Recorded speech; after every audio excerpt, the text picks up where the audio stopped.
Hello friends, welcome to our channel job easy. तो दोस्तों, UPSC CDS exam का notification आ चुका है। तो जो भी कैंडिडेट्स डिफेंस में जाने में इंटरेस्ट रखते हैं उनके लिए ये बहुत अच्छी अपॉर्चुनिटी है कि वे इस एग्जाम के थ्रू जा सकते हैं। तो दोस्तों, इसमें हम सारे पॉइंट्स के बारे में बात करेंगे जो इस नोटिफिकेशन में दी गई हैं। कौन कौन सी सर्विसेज हैं, इसमें वुमेन्स के लिए क्या है, एज, एजुकेशनल क्वालिफिकेशन, कैसे अप्लाई करना है, एग्जाम कैसे होगा। तो सबसे पहली चीज़ की बात करते हैं हम सर्विसेज। इसमें कौन कौन सी सर्विसेज दी गई हैं। तो दोस्तों, इसमें सबसे पहले है इंडियन मिलिट्री एकेडमी। तो जो कैंडिडेट्स मिलिट्री में जाने में इंटरेस्ट रखते हैं वो अप्लाई कर सकते हैं। इसमें वैकेंसी है 100। और दूसरा है इंडियन नेवल एकेडमी, जिसके थ्रू आप दोस्तों इंडियन नेवी में जाते हैं, जिसमें वैकेंसी है 22। और थर्ड है एयर फोर्स एकेडमी, जिसमें वैकेंसीज हैं 32। एंड नेक्स्ट है ऑफिसर्स ट्रेनिंग एकेडमी, जिसको हम बोलते हैं OTA। इसमें मेल के लिए जो वैकेंसी है वो है 170। और ऑफिसर्स ट्रेनिंग एकेडमी OTA, इसमें वुमेन्स के लिए वैकेंसी है 17। तो दोस्तों, मैं एक बात बता दूं आपको कि इन पांचों में से वुमेन्स जो हैं वो सिर्फ ऑफिसर्स ट्रेनिंग एकेडमी के लिए अप्लाई कर सकती हैं। सिर्फ वुमेन ऑफिसर्स ट्रेनिंग एकेडमी के लिए अप्लाई कर सकती हैं। अब हम आते हैं एज क्राइटेरिया पे। सबसे पहला इंडियन मिलिट्री एकेडमी, इसके लिए अनमैरिड मेल कैंडिडेट होना चाहिए। ओके। और आपकी डेट ऑफ बर्थ 2 जनवरी 1999 से लेके 1 जनवरी 2004 के बीच में आपकी डेट ऑफ बर्थ होनी चाहिए। इतना क्लियर है। अब हम आते हैं सेकंड पे, फॉर इंडियन नेवल एकेडमी। इसके लिए भी आपको अनमैरिड मेल कैंडिडेट होना चाहिए और आपका डेट ऑफ बर्थ 2 जनवरी 1999 से लेके 1 जनवरी 2004 के बीच में होना चाहिए। Let's come on to the third point. Air force academy के लिए जो आपकी एलिजिबिलिटी है वो अनमैरिड मेल कैंडिडेट होनी चाहिए और आपकी डेट ऑफ बर्थ 2 जनवरी 1999 से लेके 1 जनवरी 2003 तक के बीच में आपकी होनी चाहिए। अब next, officers training academy for main.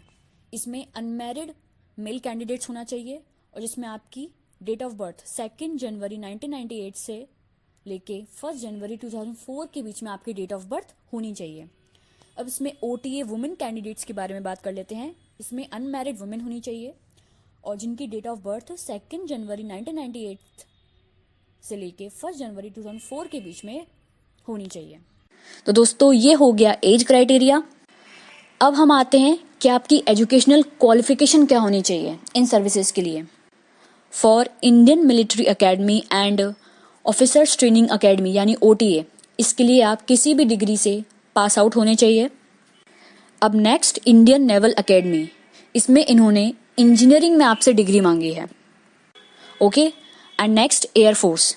इसमें आपकी कोई भी डिग्री से आप पास आउट होने चाहिए, बट आपका 12th फिजिक्स एंड मैथ से होना चाहिए।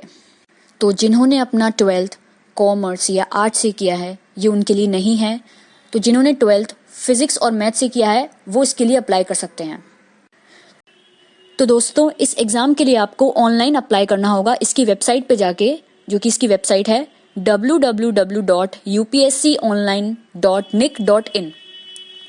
और अप्लाई करने की लास्ट डेट है 11 जनवरी 2022। शाम 6 बजे तक आप ऑनलाइन अप्लाई कर सकते हैं। और दोस्तों, आपका जो एग्ज़ाम पैटर्न रहेगा वो ऑफलाइन रहेगा। दैट मीन्स आपका ऑफलाइन एग्ज़ाम होगा and OMR sheet based exam होगा, जिसमें आपको ब्लैक पेन से OMR शीट भरनी पड़ती है। तो आपको सिर्फ ब्लैक पेन का ही यूज़ करना है, ब्लैक बॉल पेन। दोस्तों, जब आप इसमें अप्लाई करोगे तो इसमें आपको अपनी प्रेफरेंस भरनी होगी। जैसे आपकी इच्छा अगर इंडियन मिलिट्री एकेडमी में जाने की है तो आपको इंडियन मिलिट्री एकेडमी अपनी फर्स्ट चॉइस सिलेक्ट करनी होगी। तो ऐसे आपको अपनी प्रेफरेंस भरनी होगी। जो आपकी प्रेफरेंस है उसको आप फर्स्ट चॉइस रखिए अपनी। अगर आप जनरल या OBC कैटेगरी से आते हैं तो उसमें आपकी एप्लीकेशन फ़ीस लगेगी 200 रुपीज़। अगर आप फीमेल या SC/ST कैंडिडेट्स हैं उसमें आपकी कोई एप्लीकेशन फ़ीस नहीं लगेगी। क्लियर। अब हम आते हैं एग्जामिनेशन में। तो दोस्तों, इंडियन मिलिट्री, इंडियन नेवी और एयरफोर्स के लिए एग्ज़ाम का जो पैटर्न है वो है, इसमें आपका इंग्लिश का पेपर होगा जो रहेगा 2 घंटे का और 100 मार्क्स का इसका एग्ज़ाम होगा। और सेकंड पेपर आपका होगा जनरल नॉलेज का, इसका टाइम ड्यूरेशन भी आपका 2 आवर्स है और जो कि 100 मार्क्स का होगा। और तीसरा इसमें आपका एग्ज़ाम होगा मैथमेटिक्स का, ये भी 2 घंटे का एग्ज़ाम होगा और 100 मार्क्स का एग्ज़ाम होगा। तो ये जो एग्ज़ाम पैटर्न था वो इंडियन मिलिट्री, इंडियन नेवी और एयरफोर्स के लिए था।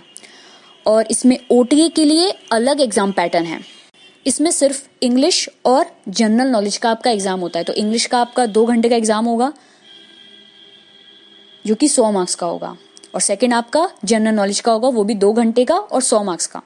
तो ज़्यादातर जो कैंडिडेट्स होते हैं वो OT के लिए ज़्यादा प्रेफरेंस करते हैं क्योंकि इसमें मैथ्स का एग्ज़ाम नहीं होता। दोस्तों, नोटिफिकेशन में आपको सिलेबस भी दिया गया है कि इंग्लिश, जनरल नॉलेज और मैथमेटिक्स में आपसे क्या पूछा जाएगा, इसमें सब कुछ बताया गया है। तो दोस्तों, जितने मार्क्स का आपका रिटन एग्जामिनेशन था, सेम उतने ही मार्क्स का आपका इंटरव्यू भी होगा। जैसे कि इंडियन मिलिट्री, इंडियन नेवी और एयरफोर्स के लिए आपका जो एग्ज़ाम था वो 100 मार्क्स का था, तो कुल कितने हुए? 300 मार्क्स हुए।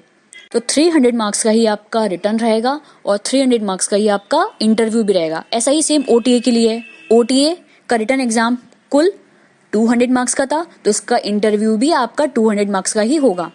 तो दोस्तों, इसमें रिटन एग्जामिनेशन के बाद आपका इंटेलिजेंस और पर्सनालिटी टेस्ट का इंटरव्यू होगा। तो दोस्तों, अगर आपने गुंजन सक्सेना फिल्म देखी है तो आप समझ जाओगे कि इसमें इंटरव्यू कैसे होगा और मेडिकल एग्जाम कैसे होगा। अगर आपको ये पूरी प्रक्रिया समझनी है कि इंटरव्यू कैसे होता है और मेडिकल कैसे क्या होता है, तो उसके लिए आपको गुंजन सक्सेना फिल्म देखनी चाहिए, इसको अच्छे से समझने के लिए।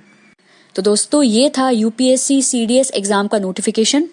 तो आप अपने स्तर पे एक बार इस नोटिफिकेशन को अच्छे से रीड कर लीजिए। अगर आपको कोई भी डाउट है तो you can ask me in the comment section box. अगर आपको कोई भी डाउट है इस नोटिफिकेशन से रिगार्डिंग, आप मुझसे कमेंट सेक्शन में पूछ सकते हैं। तो दोस्तों, अगर आप डिफेंस में जाने में इंटरेस्ट हैं तो इस अपॉर्चुनिटी को जाने मत दीजिए और इस एग्ज़ाम के लिए अप्लाई कीजिए। Best of luck. Thank you.